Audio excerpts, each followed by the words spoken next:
Welcome to the world of science fiction stories, and don't forget to like, share, and subscribe my channel.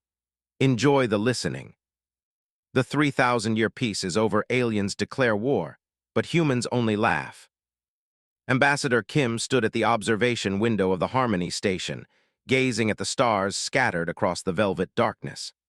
Earth glowed blue and green in the distance, a reminder of humanity's birthplace. She adjusted her formal uniform, a simple navy blue affair with silver piping that identified her as Earth's representative to the Galactic Council. The notification, chime, broke her reverie. Ambassador priority transmission from the Galactic Council announced her eye companion, a small hovering sphere that emitted a soft blue light.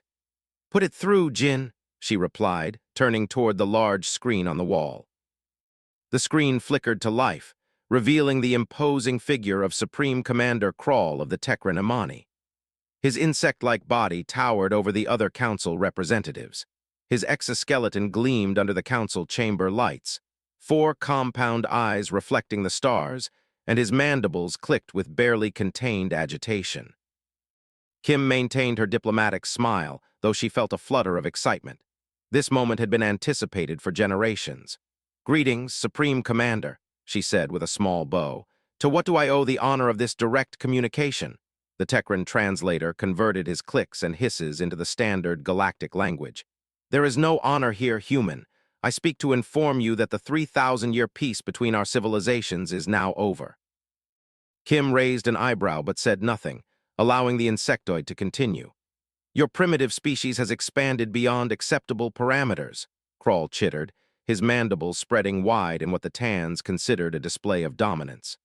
"Your recent colonization of the Epsilon sector violates the boundaries established in the Treaty of Proxima. Your refusal to acknowledge our superiority cannot be tolerated. Prepare for annihilation." Several of the other council representatives, visible in the background, shifted uncomfortably. The Vex ambassador, a being of living crystal, caught Kim's eye and gave a subtle shake of its crystalline structure, their equivalent of an apologetic shrug. Kim reached for her coffee cup, a relic from old Earth that she carried everywhere. The cup felt warm against her palm as she took a slow, deliberate sip, the action so casual in the face of a formal declaration of war. Clearly agitated, the Tekran commander's upper limbs twitched with annoyance. "I see," she finally said, her voice level, "and the Council's position on this unilateral breaking of the peace." The Tekran made a dismissive gesture with one clawed appendage. "The Council has been informed as a courtesy. This is between humans and Tans." Kim exchanged a glance with Jin, her AI companion. The small sphere pulsed once, indicating it was recording and analyzing everything. The Tans had finally made their move. For 3 millennia, humans had maintained the appearance of a moderately advanced species, carefully limiting what technologies they revealed to the galactic community.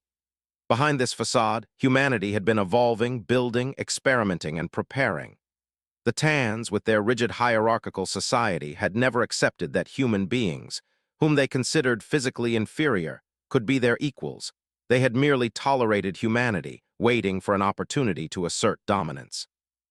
"Your response, Ambassador Krall," demanded his patience, visibly thinning. "Do you require the standard diplomatic rejection?" "Ambassador Kim," Jin asked quietly, its voice audible only to her. Kim's lips curved into a light smile. "No," she replied, loud enough for the transmission to capture. "Tell them we accept their declaration." The council chamber erupted in shock murmurs. The Tekran commander himself seemed taken aback, his compound eyes reflecting light in rapid patterns that indicated confusion. "You accept," he repeated. "That is correct, Commander Cao," Kim said, setting down her coffee cup with deliberate slowness. "Humanity accepts your declaration of war." She turned to her AI Jin and informed the defense grid to activate Protocol Pandora authentication, Kim 7 Delta Omega. Jin pulsed bright blue. "Protocol Pandora activated." Across the screen, the representatives of a dozen alien species washed in bewilderment. War was rarely accepted so casually, especially by a species that had always advocated for peaceful solutions. "Yatch us, human," Krall's mandibles clicked rapidly. "Your orbital defenses are minimal, your fleet is outdated, your colonies are vulnerable, you have no chance against the might of the Tekran Arma." Kim smiled more broadly now. "Then I suppose you have nothing to worry about, Commander," she said as the words left her mouth. A notification appeared on every communication device linked to human networks across the galaxy. The message was simple: Protocol Pandora active. Stay calm. Continue normal activities across human space. From the crowded megacities of Earth to the newest settlements in the Epsilon sector, the message spread. And with it came not panic, not fear, but laughter. It started as chuckles in coffee shops on Mars, grew to giggles in the research stations of Europa, and blossomed into full-belly laughs in the mind, in colonies of the asteroid belt. On a small farming colony at the edge of human space, a grandfather read the notification to his grandchildren. "Are we in danger, Grandpa?" the youngest asked, eyes wide. The old man smiled, his eyes crinkling at the corners. "No, little one, this is what we've been waiting for, the day the mask comes off." In universities, professors paused their lectures as students received the notification. In one quantum physics class at New Oxford, the professor closed her book and said simply, "It seems today's theoretical discussion about dimensional manipulation will become rather practical sooner than expected." The class erupted in knowing laughter. In military installations hidden within gas giants and nestled inside hollowed moons, personnel who had trained for generations without ever expecting to see actual combat roused ancient systems from their slumber. Technology that had been refined over millennia beyond anything the galactic community could imagine, hummed to life. Back on Harmony Station, Ambassador Kim watched the Tekran commander's confusion with quiet satisfaction. "You will regret this arrogance," Kroll threatened, his voice carrying less conviction than before. "Perhaps," Kim replied, "but I doubt it." She gave him a respectful nod. "We will be ready to receive your forces when they arrive, Commander. Until then, I wish you safe travels among the stars." She signaled Jin to end the transmission. As the screen went dark, she picked up her coffee cup again and returned to the observation window. "And so it begins," she whispered to the distant Earth.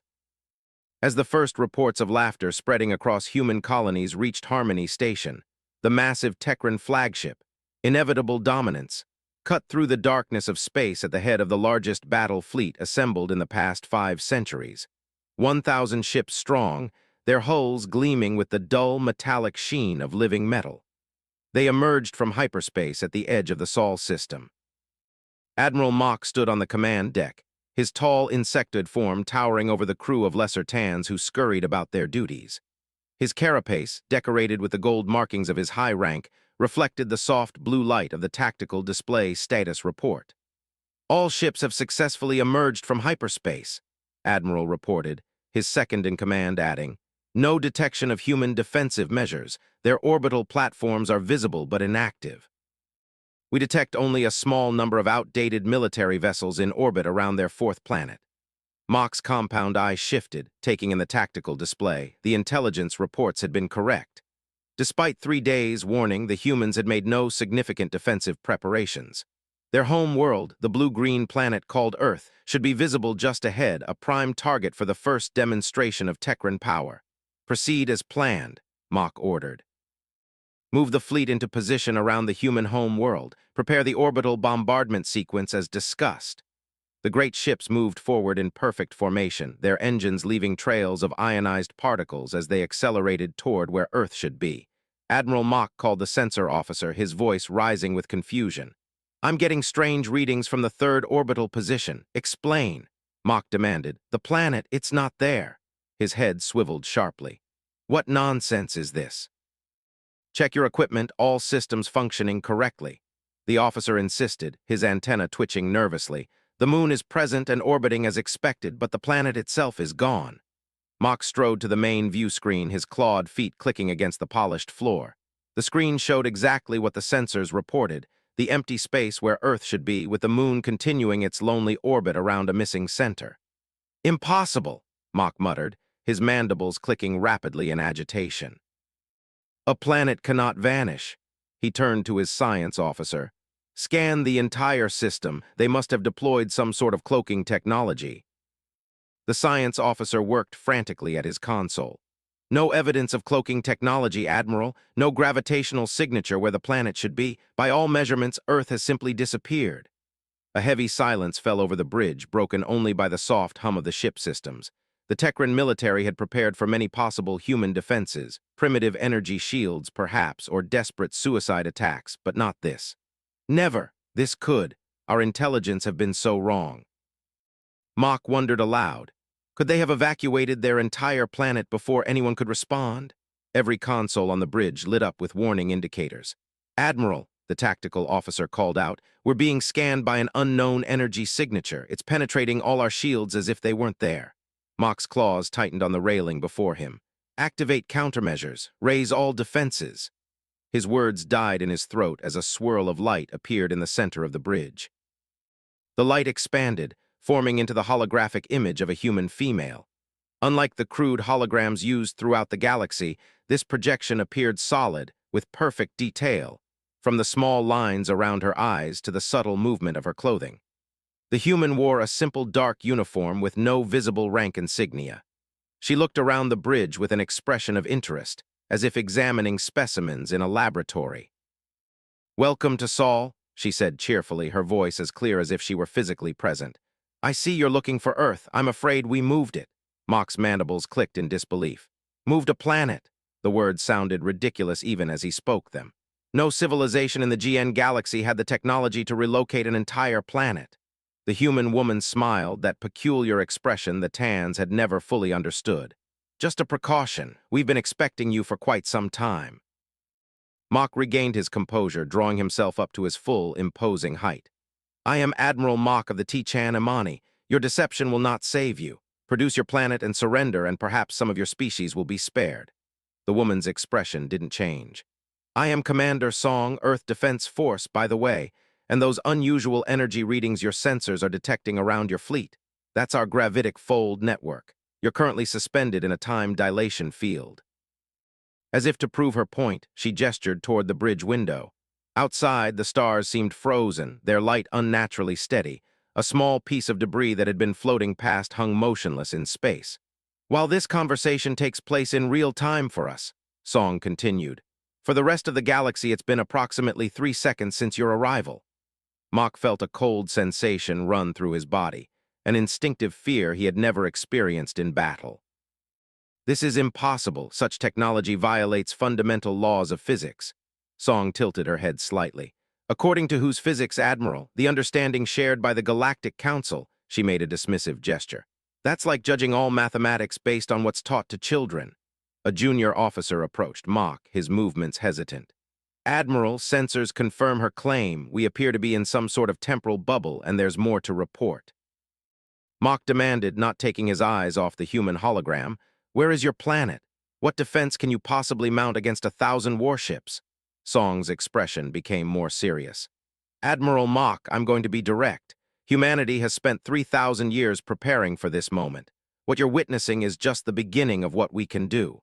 The question isn't whether you can defeat us. The question is whether we can find a peaceful resolution before things get unpleasant." Mock's tactical officer called out, "Admiral, we're detecting a massive energy buildup from the human moon."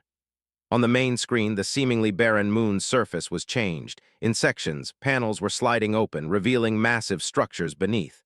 Lights flickered across its surface as dormant systems awakened. "That would be our lunar defense platform," Song explained casually. "One of our older installations. Actually, we kept it as a backup." The science officer's voice shook as he reported the energy readings. "They're beyond anything in our records, Admiral." "If those are weapons," Song raised her hand, "we don't have to demonstrate." "Admiral, not today. Take your fleet and return to Tichan space. Tell your leaders what you've seen. Tell them Earth is willing to negotiate a new peace as equals this time." Mock stood silent, his mind racing. The human smiled again, seeming to read his thoughts. "Or stay," she said softly, "and learn firsthand why humans laughed when you declared war." At Merle, Mock sat alone in his private chamber aboard the Tekran flagship. The room was dark, except for the blue glow of multiple screens floating in the air before him.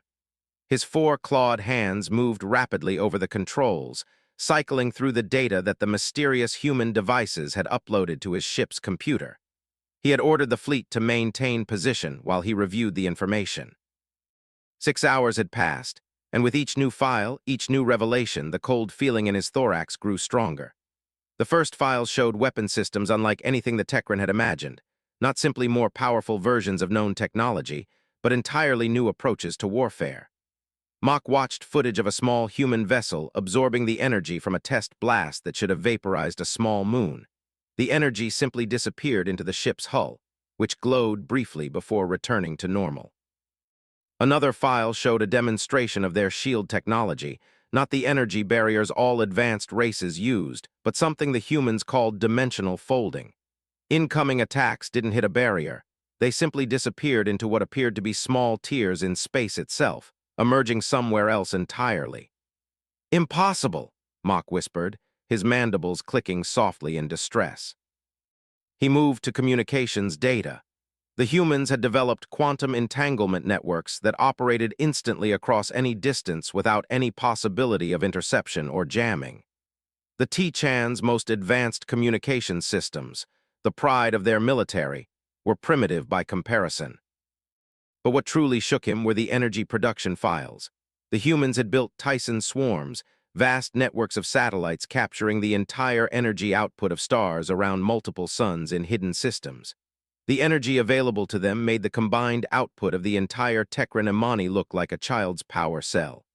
Mock's first officer entered the chamber after a respectful knock. "Admiral, the fleet commanders are requesting instructions. The crew is becoming unsettled." Mock gestured to the screens. "Have you reviewed this data?"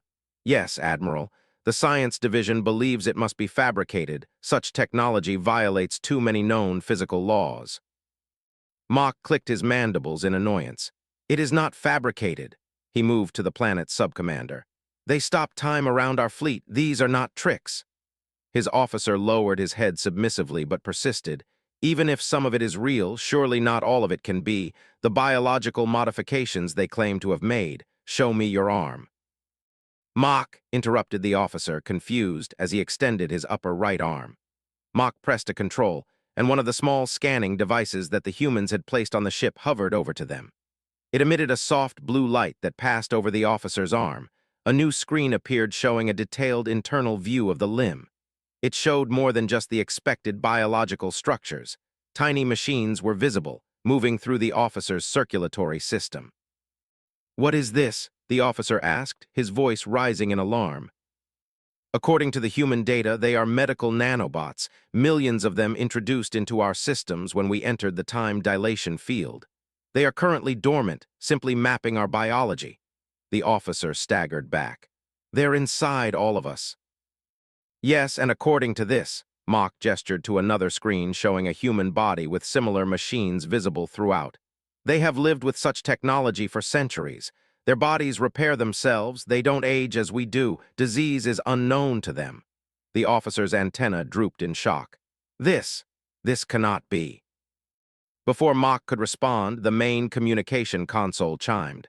The small scanning device returned to its position near the ceiling. "Admiral," the communications officer's voice came through, "we're receiving a new transmission from the humans. Display it." Mock ordered, and the information screens vanished, replaced by a single larger image. An older human male appeared, his face marked with lines that suggested great age, though his posture remained straight and strong. His eyes were what struck Mock most. They seemed to hold a depth that spoke of centuries of experience. "Admiral Mock, I am Park, Human Defense Coordinator. I hope you've had sufficient time to review the information we provided." Mock straightened his posture, determined to maintain dignity despite his growing dread. "I have reviewed it. Much of it seems difficult to believe." The human named Park nodded. "I understand. It must seem like deception or exaggeration, but I assure you, if anything, we've understated our capabilities in that data package." "Why reveal this now?" Mock asked. "If your kind has possessed such power for so long, why maintain the charade of being merely moderately advanced?" Park's expression softened slightly. "We've maintained the illusion of modest progress because we learned long ago that true power lies in restraint. 3,000 years ago, we nearly destroyed ourselves. We vowed never again to wage war among our own kind, but we also vowed never again to be unprepared." He paused, allowing Mock to absorb his words. "Our history is filled with empires that displayed their strength too proudly, only to become targets. We chose a different path. We watched, we learned, we built, all while presenting ourselves as just another developing species. Mach felt his pride giving way to a more primal emotion, fear. The nanomachines in our bodies, are they weapons? No, Park, he replied firmly. They are currently passive observers. We do not attack without warning or provocation. Had we wished to harm you, Admiral, your fleet would not exist now. The human's directness was unsettling. In Tichan culture, power was always flaunted. Threats were always made explicit to intimidate. This calm statement of fact was somehow more frightening. I will show you one more thing, Admiral, something not included in the data package, Park said. The image shifted, showing what appeared to be a massive construction in space. It took Mach a moment to recognize it as Earth, the missing planet, but surrounded by an enormous lattice of interconnected structures. This is Earth now, in its new position in a pocket dimension adjacent to normal space. What you're seeing is the planetary defense grid, just one layer of our protection. It represents technology we developed over 1,000 years ago. The image zoomed out further, revealing similar structures around other planets and moons, an entire solar system protected by technology beyond comprehension. We did not build this because we wanted war, Admiral. We built it because we understood that peace must sometimes be defended. Mach slumped slightly in his seat. What do you want from us? Nothing you don't wish to give freely. Return to your people, tell them what you've seen. Let them know that humans desire peaceful coexistence, trade, cultural exchange, but will not tolerate aggression. The human's expression became firmer. The 3,000-year peace doesn't need to end, Admiral. It can be renewed on more honest terms.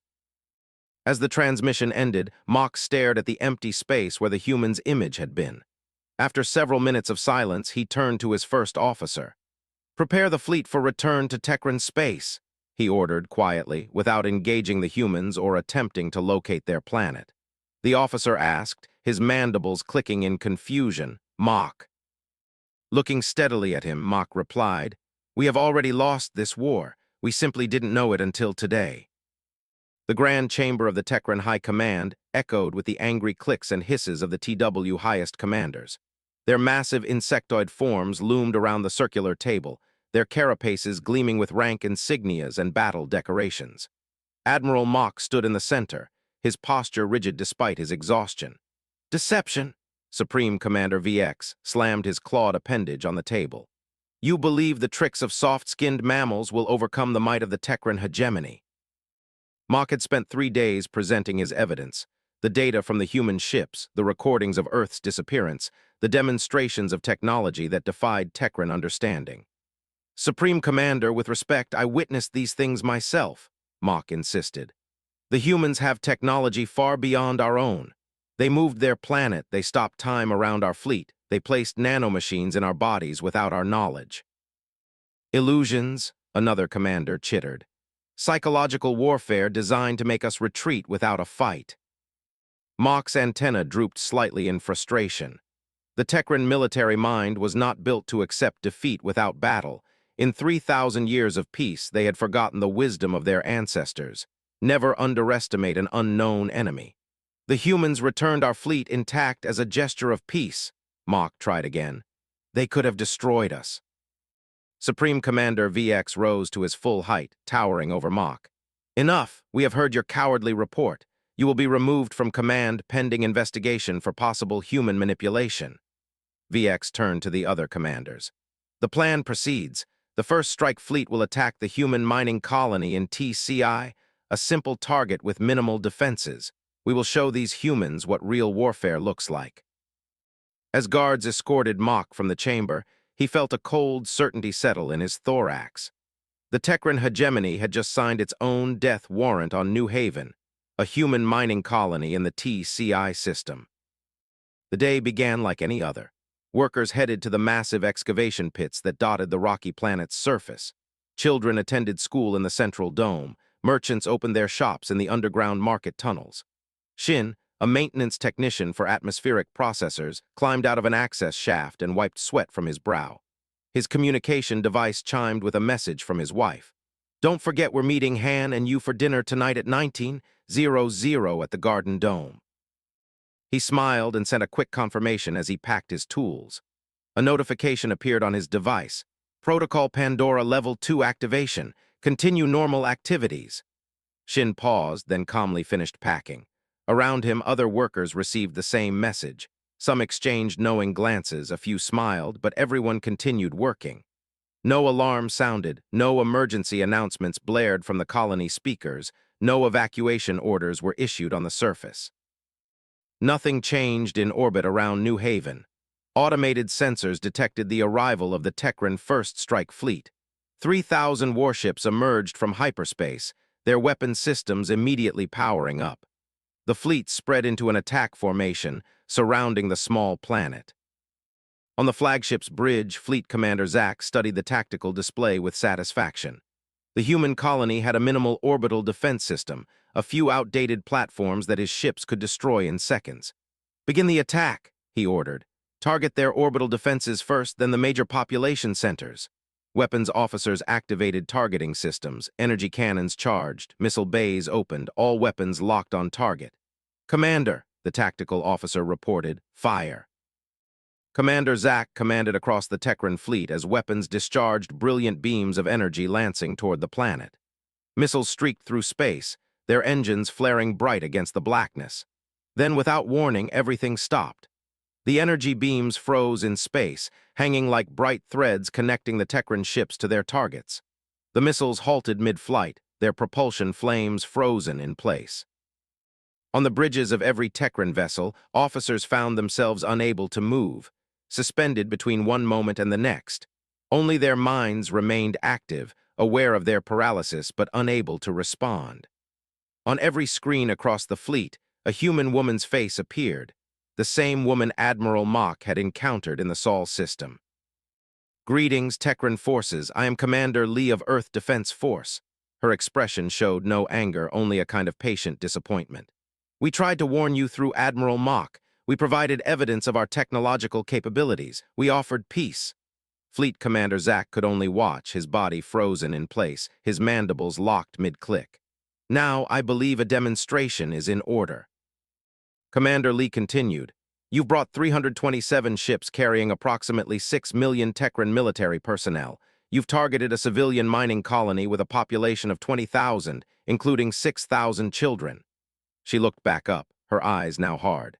"This is not acceptable behavior among civilized species." With a casual gesture, she reached toward the screen as if to touch something on the other side. The impossible happened. Her hand seemed to pass through the screen itself, reaching into the space of the Tekran bridge. Across every ship in the fleet, warning alarms suddenly blared. Weapon systems registered critical failures, power cores fluctuated wildly. "What you're experiencing now," Lee explained calmly, her hand still seemingly inside the ship's reality, "is the selective disintegration of your offensive capabilities. Your energy weapons are being reduced to their component particles, your missiles are being neutralized, your targeting systems are being erased." Her hand withdrew back through the screen.